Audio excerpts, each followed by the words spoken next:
All right, it is the top of the hour. Good morning, good afternoon, and good evening, everyone. Thank you so much for joining us for today's session. What is the future of vector search? A fireside chat with HNSW author Yury Malkov. I'm Emily Kersey, and I'm a member of the team here at Zillows. I will cover just a few housekeeping items, and then we'll get right into the session.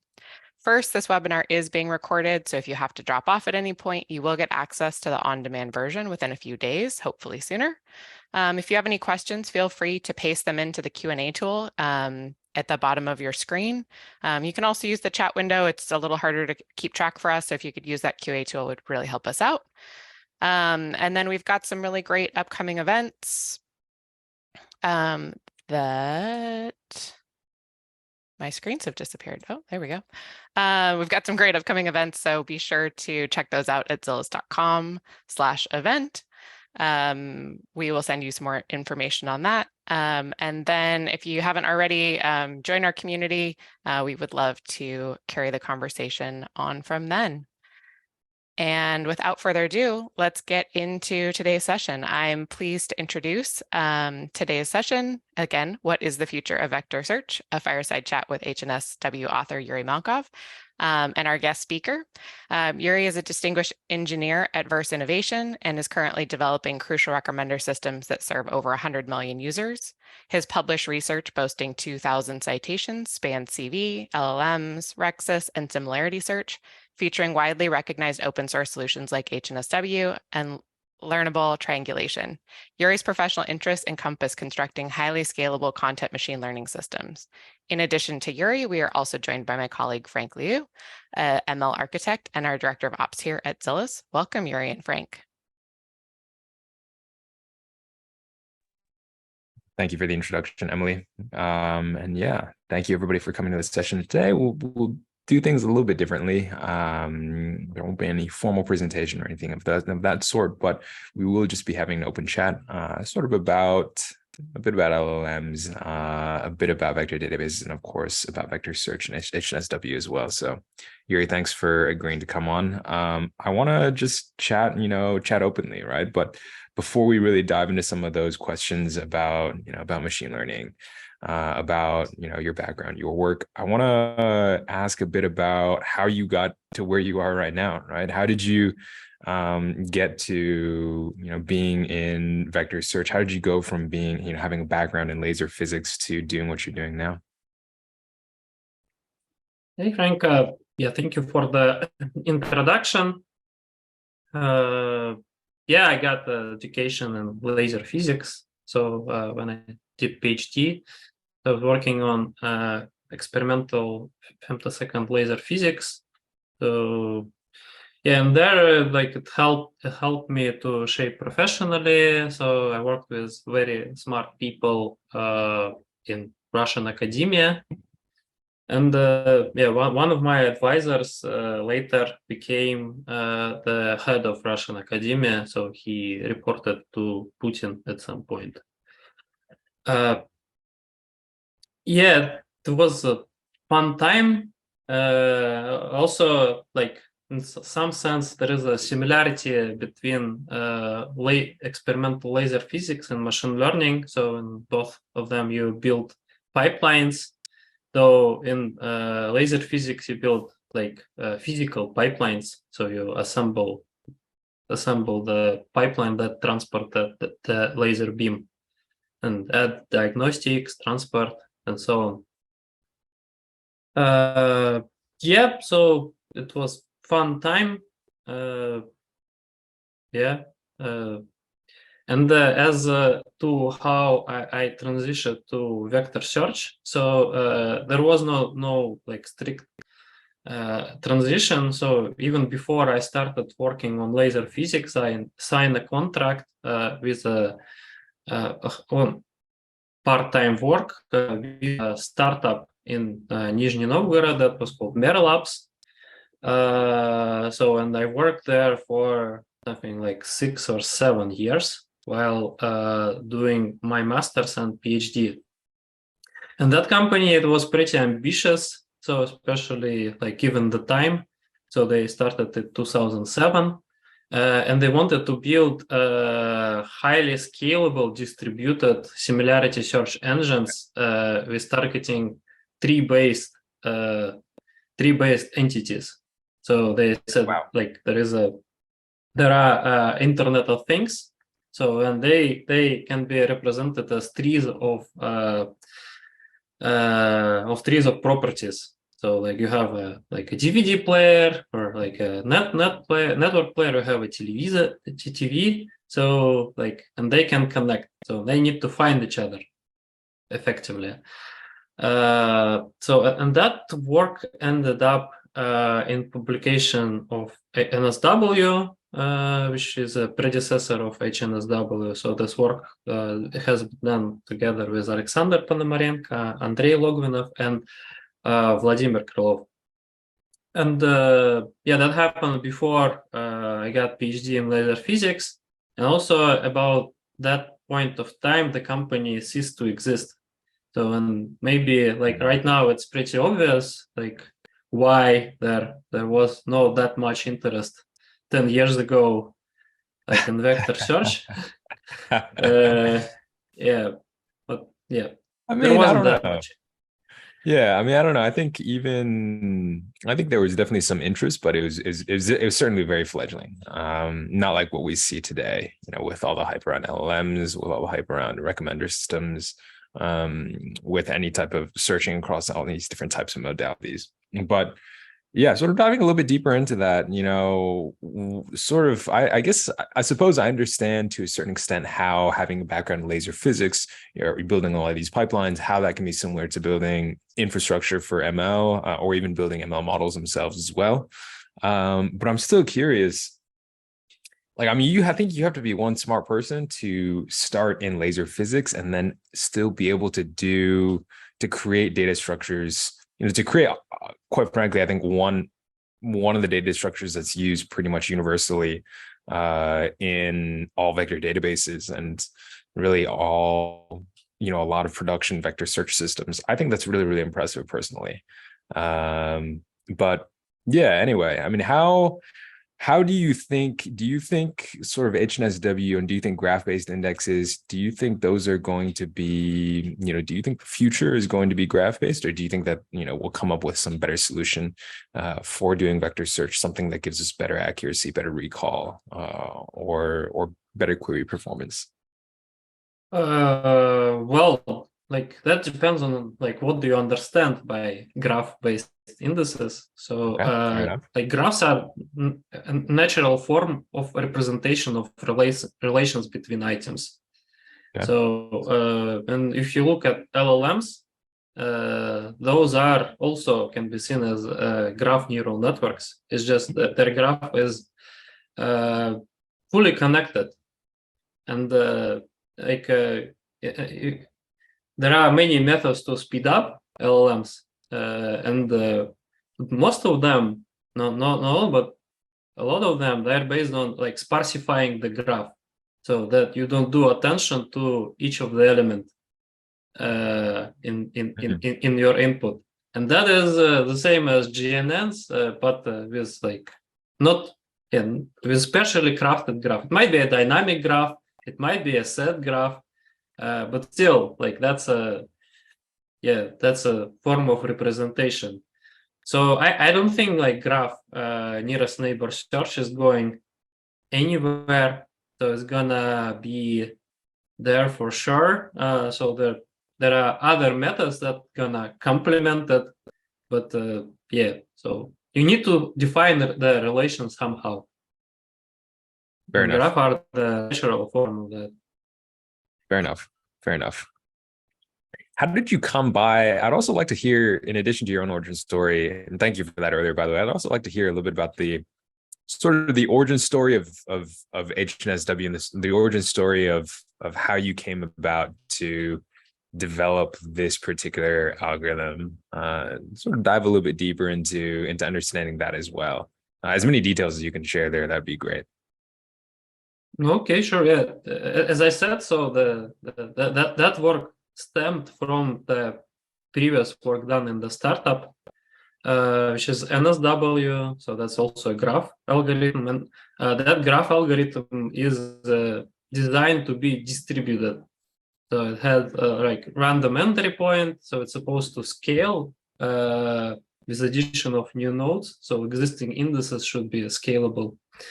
Yeah, but it has some issues which we knew. And yeah, when I got my PhD in laser physics, I understood that well, the career, like to advance in career, I will need to move abroad. So I didn't want to move abroad at that point of time. So like I was looking for other alternative, and at the same time, like before, a little bit before I got PhD, Leonid Boytsov reached out to me, saying that NSW, the previous algorithm, was performing like really well in newly developed ANN benchmark. So it was on top at high recall. So I was a bit surprised there is that much interest in NSW. Yeah. But if there is interest, so like I thought that makes sense to like revive this work. And first I tried to publish like a network physics paper on the origin of navigability in like natural networks. So it's kind of like a long old theme of research, and it was published in like Nature scale journals in the early 2000s. So I also like wrote a paper, so like we come up with a simple explanation of why natural networks are navigable, but it was rejected in Nature. So it seems that the interest in network science kind of died out by that point of time. So, and after a few rejections from other journals, it was published in PLOS ONE, which is like a good journal, but still not Nature. And when I was working on that paper, so I compare the NSW to existing models of navigable networks, which were advertised and researched, and it turned out that NSW performed the best compared to those. But like that, like it's still like it has polylogarithmic scalability on dimension, like it's small dimensionality, and well struggled at low dimensional data. Right. But the other, they struggled more, and that hinted the reason why like they struggle. So yeah, the problem with NSW and other solutions for navigable networks is that they are kind of like airport travel. So you need to travel from point A to B. So you need to first to get to the airport by public transit, by car. And then like if you don't have a big airport close by, then you travel from your airport to the bigger airport, then to another bigger airport, then to a small airport, and then also like travel by. And that is a well-known model of navigable networks. And the issue is when you go to the hub, like the big airport, it is very connected. So like to make this work, it has to be like really well connected. And that scales as logarithmic with the number of elements in the network, and NSW leading to polylogarithmic scalability. And well, after you realize this, so it's easy. So you need to, well, first you don't need to start with random element. So if you don't need a distributed search, so you cut it, you can start directly from the top element. So that's obvious, and that helped, that improved the performance.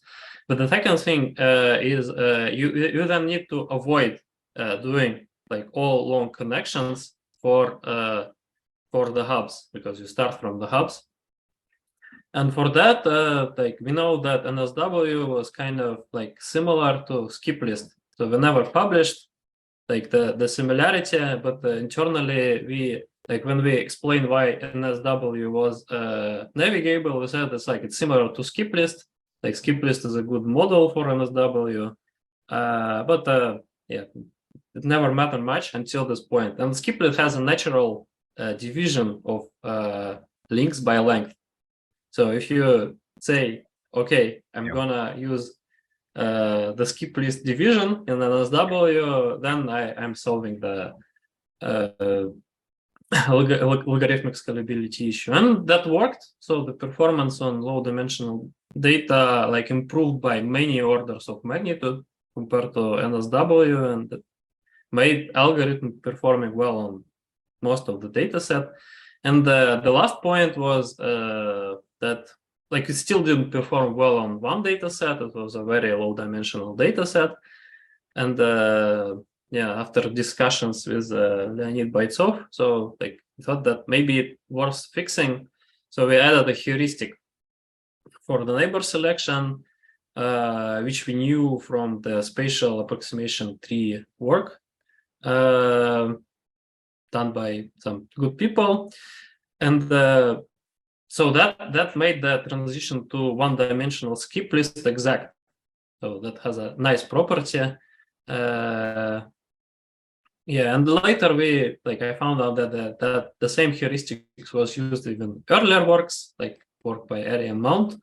And like I have to find it through Google search, like Google Scholar search. So when you search for relative neighborhood graph and the graph indices, so like I find out like I saw this paper, but I didn't know that I actually used it. Yeah, and yeah, that is basically it. So yeah, we did the test. So we integrated with NSW, MNMS lib, which had already integration with Python and ANN benchmark. So when we took part in ANN benchmark. Yeah, and I think for context, I think NMS lib and HNSW lib still remains one of the top performing sort of vector search libraries on ANN benchmarks, which I think is super impressive. And thank you for that context as well. I think it's really interesting to hear about how really you were able to mesh the concept of skip lists and sort of navigable small worlds, and then how you also sort of some of the context around how some of this work was used in the past as well. So definitely appreciate that. But I think either way, I think it's really, really interesting to hear about HNSW's origin story and how that came to be as an algorithm for vector search. I also want to talk very, very briefly about your thoughts on some of the newer methods as well, scan, diskann, obviously, diskann also being graph-based. I'm not as familiar with diskann as I should be, as familiar in terms of, the inner workings, especially as it relates to how sort of some of the individual components are stored on pages in NVMe. But I'd like to get your thoughts on those as well, right? As really, foremost expert in vector search. And what are your thoughts on diskann, about scan, about some of the newer span, some of the newer sort of vector search algorithms, and definitely, I think we've seen we've seen interest in this area coming up very quickly as well. Well, for diskann, so my understanding that the main contribution of diskann is like collocation of data that they used on the disk. So from other points, I'm like not sure that those make a big difference. But yeah, this is like a legit method to do disk search. So there are alternatives. So like so I think another work from Microsoft also they have a different solution from disk for disk.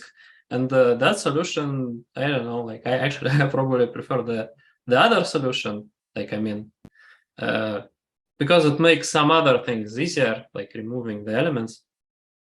But yeah, and so my understanding is that like diskann, they also had diskann, and now they had fresh diskann. They kind of like converging, so like closer to HNSW actually. But in terms of updates and freshness, for scan and other types of like quantization algorithms, so those are orthogonal to graph, so they can be used together. So, and I think there are some solutions that are using them together. Oh, you're Oh, can you hear me now a little bit better? Sorry about yes, that. yes. Yeah, I think it's quite interesting to see the explosion of interest there's been in and around vector search. Um, you know, and I think it ties in very, very well. So I know we actually have one of the members of the audience currently that actually asked a question about graph-based techniques. I think it ties in very well with what we're talking about. So I figure we can just answer that right now rather than in the Q&A session that we have at the very end, which is in the current landscape of graph-based techniques, the dominant trends revolve around the processes of pruning and incremental building. So specifically as it relates to disk ANN, right? In your perspective, what do you consider to be the next crucial factor for constructing high quality graphs with efficient navigability? Pretty general question, but I thought it'd be great to answer that one right now, especially as we're talking about graph-based networks and not graph-based networks, graph-based indexes and disk ANN. Well, I'm like not totally sure what would be the best answer for the question. So I think that currently existing methods for constructing the graphs are pretty developed, and there are some improvements, but those are a bit extra. So they're not gonna give you 2x or more in terms of performance. Maybe I'm missing something that might be possible, but from my understanding, so people know how to build the graphs so that they are in a good state. Okay, fair enough. Yeah, appreciate that context as well. I want to move on a little bit, right? I want to sort of talk a little bit about, so we talked a little bit about vector search, and in particular, HNSW briefly about, scan, span, scan-n as well. I want to talk a little bit about what seems to be the most popular topic, I think, in everybody's mind these days, which is I'll talk about LLMs, or more specifically, autoregressive LLMs, right? I really hate to call them LLMs because I think there's a lot of language models that are large that are not, they're not trained to do text generation. But just starting very, very broadly, we can dive into some interesting topics as they come up. But what are some interesting problems that you think we should solve in LLMs and AI/ML in general? And we'll start with this, and we can dive into some individual components as it comes in, later on. Well, there are many. I think there are quite a few challenges for LLMs, and I don't have insider information from the big companies how they do. Maybe they have some secret sauce. So my understanding that the biggest issues are with scalability. So how to run very knowledgeable models, so they have lots of weights without paying too much money, and running and training them. So yeah, that's. Oh, I cannot hear you. Sorry, it's mic keeps going off, but I apologize for that. I definitely second you there, and I think there's a lot of talk about context length. Anthropic's recent 100K context length model, and I really question if I think a lot of folks, I think they underestimate the amount of time once you really do use that amount of context, how long it's going to take to generate, to really do completion across all 100K tokens, right? And to really be able to process and parse all of that. I think that's one of those things. So diving a little bit sort of deeper into what you're talking about on when it comes to scalability and when it comes to deployment as well. And but sorry, I mean, yeah, go ahead. Sorry to interrupt you in the middle there. No worries. Well, yeah, like context length is pretty important, and the easiest way to scale is to make your solution support a bigger context length. So, and as far as I know, there are techniques, well, to make it a bit more scalable, at least in training, like this alibi, like positional encoding. But still, like if you don't apply sparsity in one form or another, so the methods require like n-square complexity in the end, like both in compute and memory, which is a limiting factor for many applications. Yeah. Yeah, totally. there are. I think and I think from what I understand, I'm not sure about GPT-4, but GPT-3 is it's a combination of sort of both sparse layers, sparse attention layers, as well as dense attention layers, right? So I think there's something to be said about it, that probably an extension for a lot of the current models out there is very, very similar. So I don't know, we'll see, but that's just my 2 cents there. An interesting question, that I have, and something that I wanted to talk about as well is, do you think LLMs, or do you think autoregressive language models, do you think they are self-aware, or do you think that they're emergent? I know there's been some talk about that recently, sort of, especially on the path to what folks like to call AGI. But what are your thoughts there? Well, I don't think they are self-aware or emergent. So I actually asked this question to ChatGPT and chatted with it a bit. So like they don't have a body, so they can. So they don't have a concept of suffering, and concept of suffering is important. So like humans are taught to the main goal of humans is predict the future. If they don't predict the future well, so they suffer because their expectations, they don't match with reality. But for LLMs, they don't have it, so they trained with backpropagation. So the backpropagation doesn't sound like a painful process. So you can say that after training, you have a new entity. So doesn't it can be in some sense self-aware if you add like the data about it, but it doesn't have memory of interaction, so it will forget.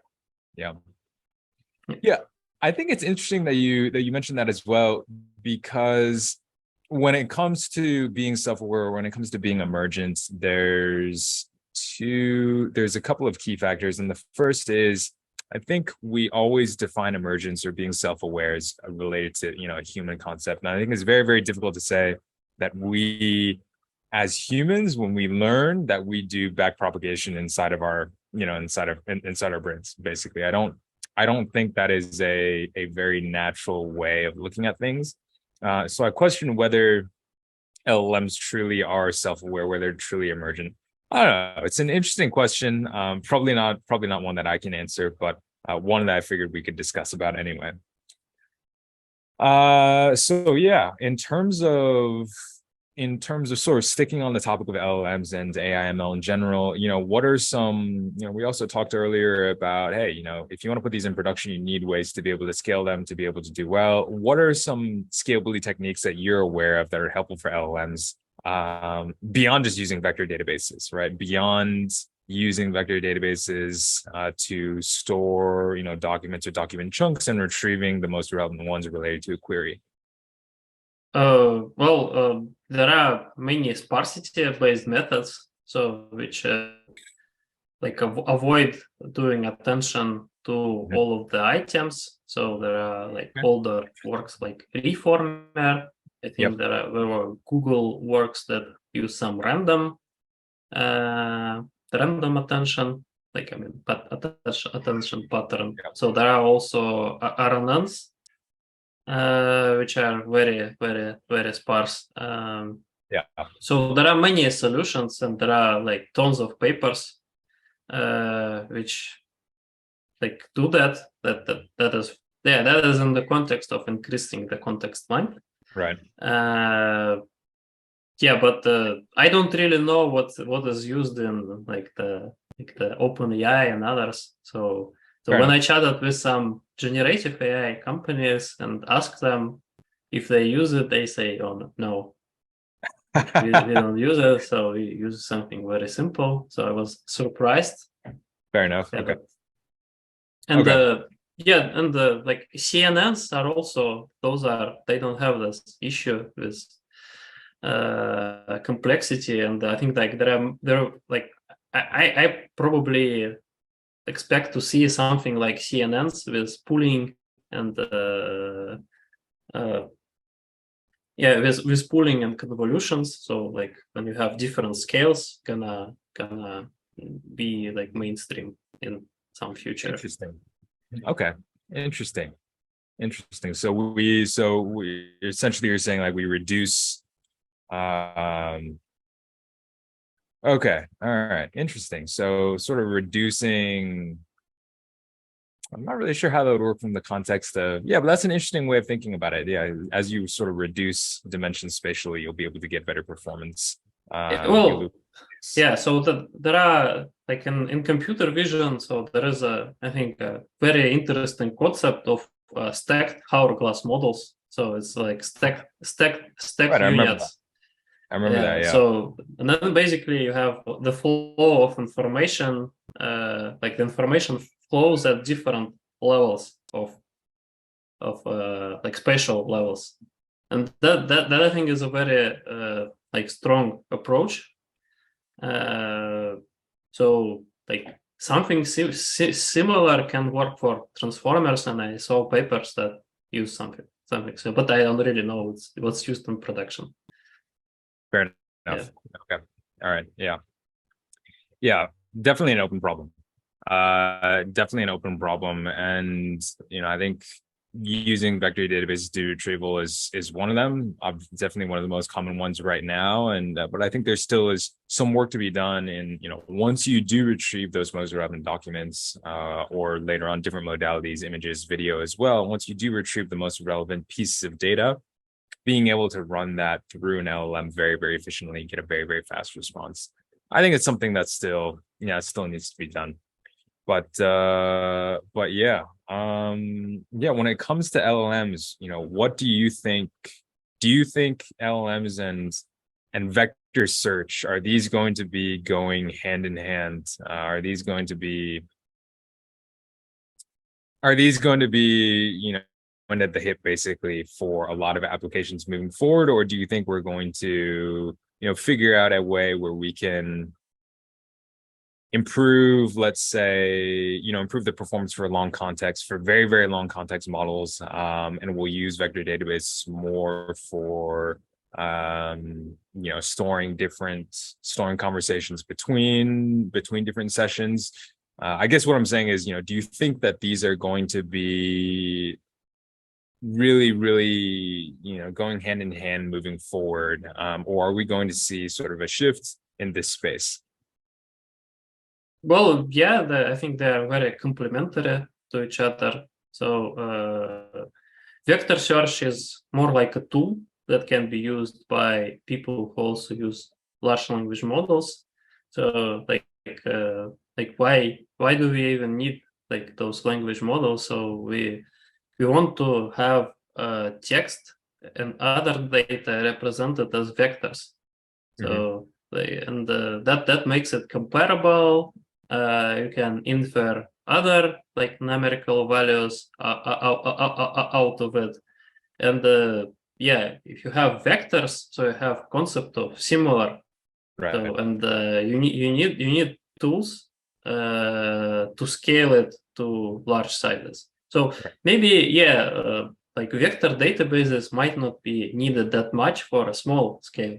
Right. So if you don't have much data, right. But like for like serious applications, so that quickly gonna be a bottleneck. So when you have too much data, especially if you want to filter them, so it's gonna be a bottleneck.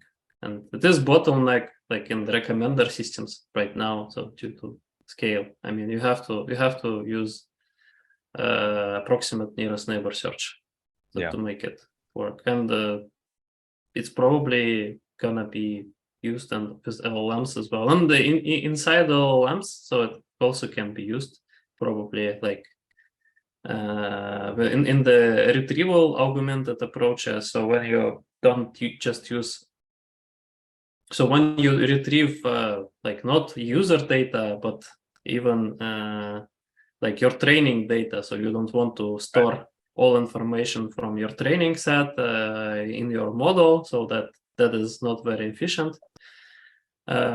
So yeah, you can put it and you can couple it with your model as well. So it's just like a tool. So when you're making your new LLM or you're making a product together with LLM, so you want to make vector like finding nearest neighbors faster.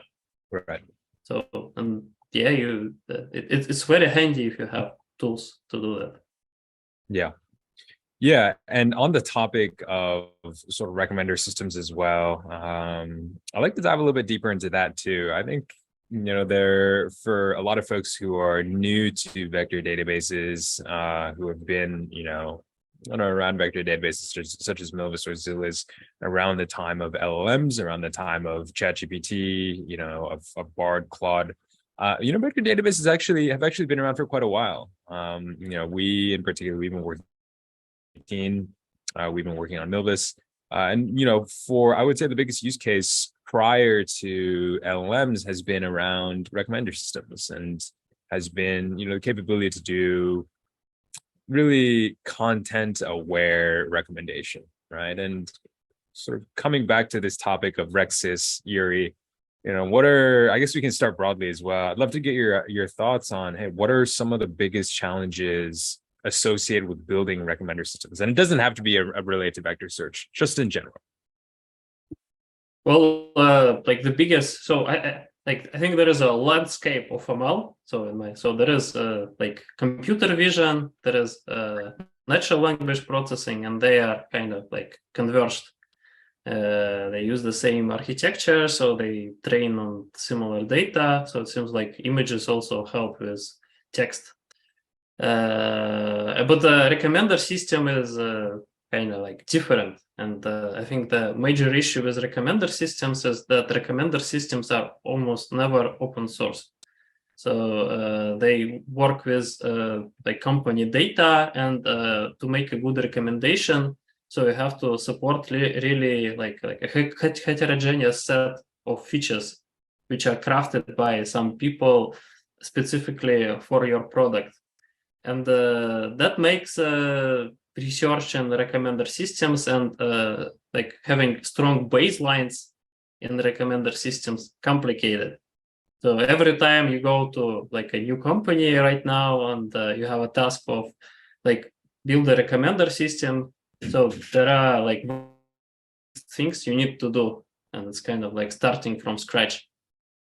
And yeah, I believe that at some point of time, so people will come up with a generalizable solutions for recommender systems, so that like, well, and there are definitely startups. So for instance, there is Kumu AI, right? Like the one that has some connections to.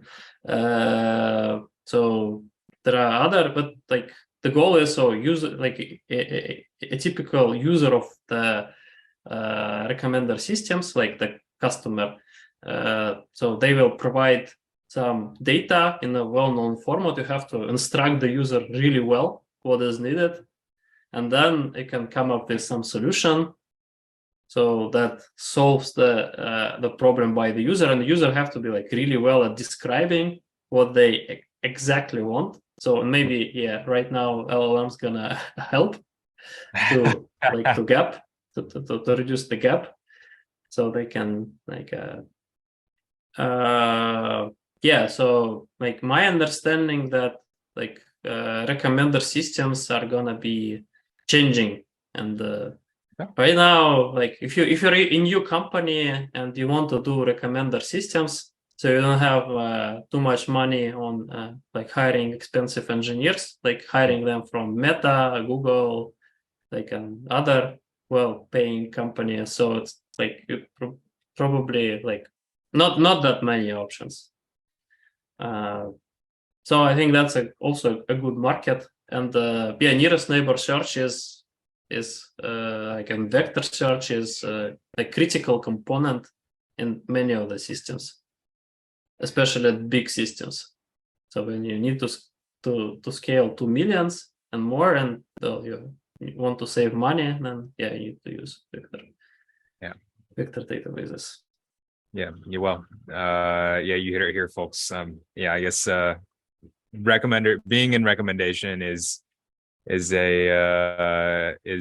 can be a pretty big boon, or can be a pretty big moneymaker for anybody who's there. But yeah, I think I have a tendency to agree with you, which is that we're going to see some shifts in how people do recommendation later on. I don't think it's going to be purely about vector search from my opinion. So I think there definitely needs to be a lot of it's definitely going to be, mixed between vectors as well as any existing metadata that you have. So if I think of, for example, a YouTube video, or if I think of any other video platform, understanding the content of that video, but understanding also, hey, maybe who are some of the, if it's a video, if it's a clip from a TV show, maybe understanding some of the people who are in this video, some of the actors who are in this video, maybe understanding some of the actions that are happening in the video as well through these very, very specific tags. That could be pretty important. So I do agree with you though, and especially in the LLM era, I think we're seeing a lot of changes in sort of these traditional sort of platforms. So we'll see. In your experience when building these recommender systems, what are some of the most challenging things that you've come up, that you've encountered, that you've seen? Well, again, yeah, I think it's a general, pretty general answer. So the biggest issues with recommender system is data, is having correct data that doesn't have any bugs, and having correct targets. So if you have good data, if you have like especially structured data, so then the joins are like a big issue with recommender systems. So the problem becomes very simple. So you just train a model and put it in production. But usually there are some issues with data. So the target is not properly defined. So for instance, like you're doing a ranking objective, like you want to rank some items, but you do a pointwise loss instead of that. And sometimes, especially like if you don't account for positional bias, so like maybe like you're even distilling the previous model that you trained. So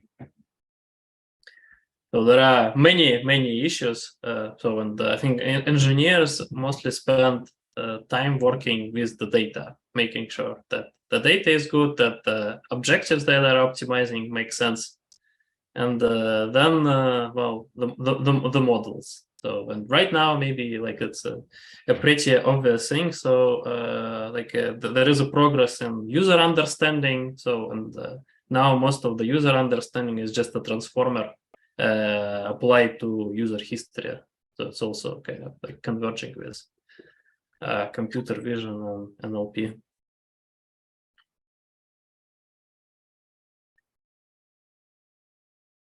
Yeah, so when it comes to, I think you made an interesting point there, which is that oftentimes when it comes to recommender systems, especially if you're looking to do vector search or semantically represent any of the items that are in your database, a lot of the time is spent on doing a lot of data wrangling and working on the model and making sure that you actually have the function that you're actually optimizing for is what you really, really, truly want. I think we probably spent a little bit too much time, probably all of us, when building these systems, trying to figure out, okay, what is the best way to, try to figure out more engineering problems rather than really understand the data. So thank you for that bit of advice. I think very helpful as well. sort of coming up in the last 15 minutes here. You know, first of all, thanks for everybody. Thanks for everyone here for sort of sticking with us. I wanna sort of talk. I just have one last question that I really like to dive a little bit deeper into and get your perspective on it as well, which is, what do you think is the future of vector search, and what do you think is the future of vector databases? Well, I think they're gonna be improved and become like very useful tools that people gonna use. It's like you have PyTorch now. It's a very good tool. You just have a vector database, so which is easy to use. Yeah, whenever people feel to use it, they just use it. It's seamless. Yeah. Do you think we're gonna still continue to see? Well, I mean, I hope so, but do you think we're gonna see sort of new methods for vector search, new vector search algorithms really coming out much more frequently? Or do you think most folks are gonna stick their guns and we're really gonna work more on improving the embedding generation techniques, maybe improving, you know, embedded models and models for retrieval, the ability to do re-ranking, so on and so forth? Well, I think that like nearest neighbor search or like vector search is a pretty like refined field. So there are like papers, like there are good papers from the 70s. So there is like area mount, which is like 90s. So there is definitely, like, I believe there's gonna be improvement, and right now the interest in nearest neighbor search spiked. So there will be more work. That's for sure. And there will be more papers. But I don't think there are going to be like a giant breakthrough in terms of performance. There are going to be incremental gains. Fair enough. Maybe like it is also will make easier for users to use. So there will be like usability improvements, which might make them like might make a big difference for the users. But yeah, most of the progress probably gonna be in the representations. So fair enough. Getting better representations. Fair enough. Yeah. That really brings us to the end of this back and forth that we have. I know we went probably more into broader questions, talked about some vector search, talked about HNSW, some of the history behind it. We didn't really dive too deep into the technology there. But I'd like to sort of open the floor up to some questions. You know, if there's any, I see we already have two here. And if there's any other questions from the audience as well, you know, I'd love to take them. I definitely will take them as well. You know, I'd love to take them here. The first one is, do you have any comments on using encryption for a subgraph controlled access or vector search workarounds for a graph that use encryption to enforce privacy? So this question seems to be more about graph-based indexes and security, graph-based indexes and privacy. Well, I'm not very familiar with privacy. So, like, what is defined as privacy for graph? So for graph search. So, like, it's when you search. So yeah, I'm not sure. Like, I understand. Like, what is definition of privacy in that case? Yeah, my guess, you know, if I were to, my understanding of the question is more around if I have, let's say, user roles, or if I have, you know, I have a very large graph of vectors, and I want to be able to, you know, each vector is going to be associated with either a potential role, or it's going to be associated with, you know, something along those lines, right? So I'm not 100%, again, I could be wrong, but I'm not 100% how that relates to encryption, but that is my guess to what this particular question is related to. Yeah. Okay, well, yeah, maybe like if a user wants to have like control over the data that is shared with an index, so there might be a subgraph, and there are papers that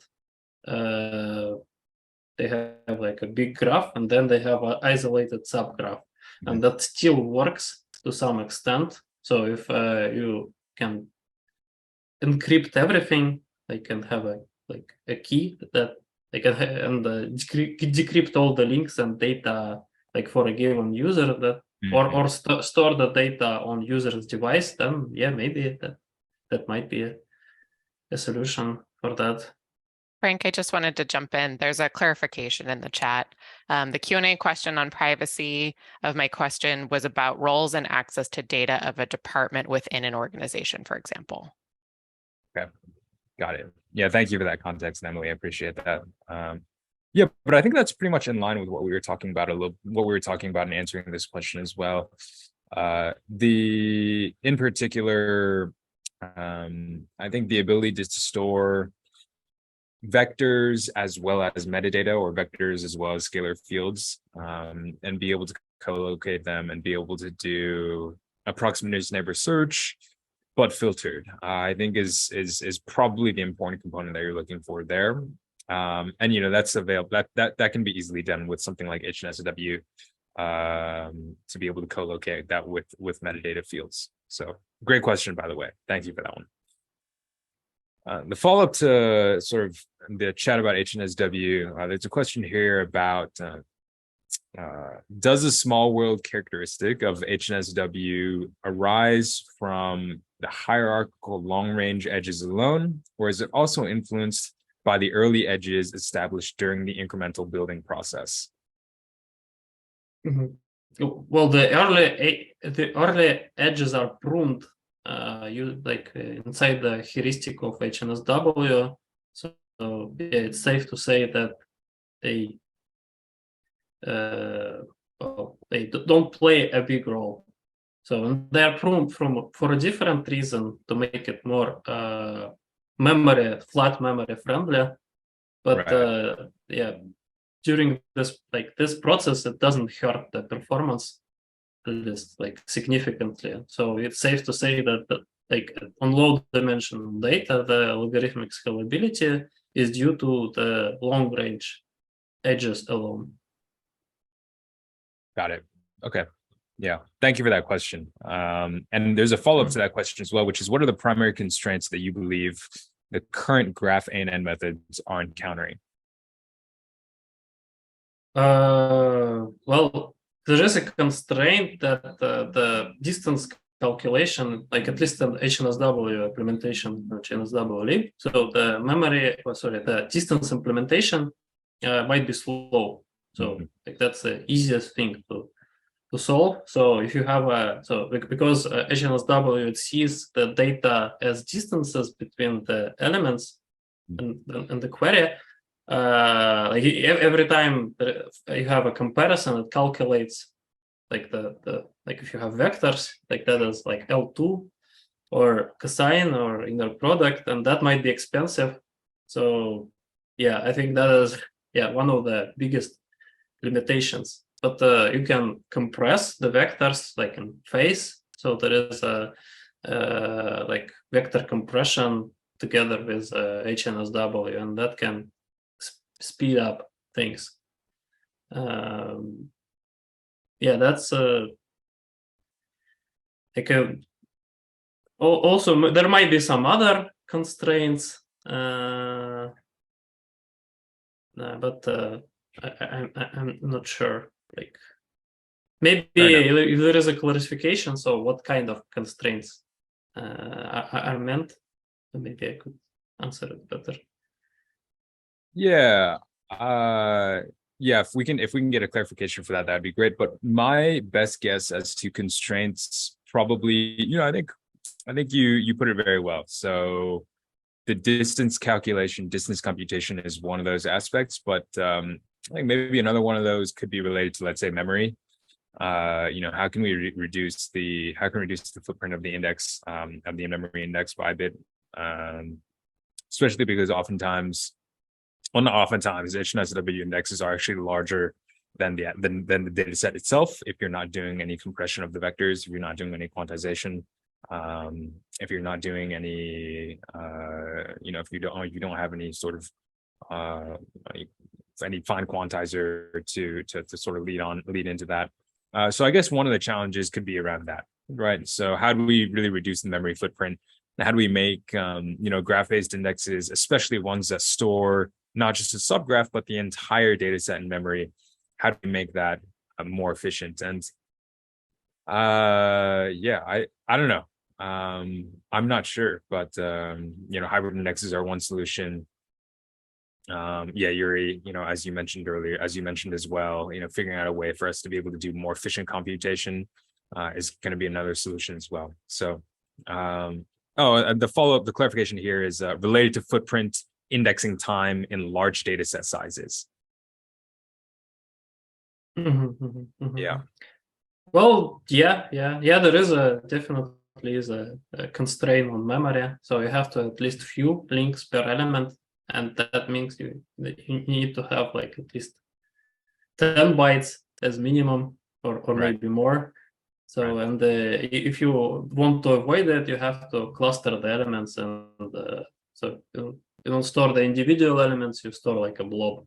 Yeah. So you can work around that, but it's gonna reduce the speed recall trade-off. So yeah, we'll reduce it a little bit as well.